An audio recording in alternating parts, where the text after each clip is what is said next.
ఇక మద్యం ప్రియం ఆర్థిక లోటు భర్తీ కోసం త్వరలో ధరల పెంపు అంట. సర్కారు ముందు 2 ప్రతిపాదనలు. బాటిల్పై నిర్దిష్ట మొత్తం పెంపు, పన్నుల పునర్వ్యవస్థీకరణ, వార్షిక ఆదాయం 4,000 కోట్ల వరకు పెరిగే అవకాశం అట. రాష్ట్ర ప్రభుత్వం ఆర్థిక లోటు భర్తీ కోసం త్వరలో మద్యం ధరలను పెంచడానికి సన్నద్ధమైనట్టు సమాచారం. ఇటీవలే బీర్లపై 15% ధరలు పెంచిన సర్కార్ సంగతి తెలిసింది. మద్యం ధరల పెంపునకు ప్రభుత్వానికి ఎక్సైజ్ శాఖ అధికారులు 2 రకాల ప్రతిపాదనలు సమర్పించారు. మద్యం బాటిల్పై 10 చొప్పున పెంచడంతో పాటు పన్నుల విధానాన్ని పునఃసమీక్షించి పన్నులను పునర్వ్యవస్థీకరించాలని సూచించినట్టు సమాచారం. బాటిల్పై రూపాయలు 10 చొప్పున పెంచితే అదనంగా నెలకు 180 కోట్ల పన్నుల పునర్వ్యవస్థీకరణ, బాటలపై 20 చొప్పున పెంచితే 360 కోట్ల ఆదాయం వస్తుందని అంచనాలు రూపొందించారు. దీని ప్రకారం మద్యం అమ్మకాలతో వార్షిక ఆదాయం 2,000 కోట్ల నుంచి 4,000 కోట్ల వరకు పెరగనున్నది. 2025-26 ఆర్థిక సంవత్సరంలో మద్యం ద్వారా ఆదాయం 27,600 కోట్లు ఉదయమంది.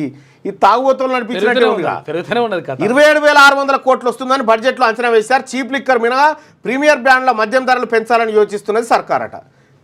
క్వార్టర్ సీసాల ధరలు పెంచబోతా ఉన్నారట అన్నిట్ల మీద మంచిగా.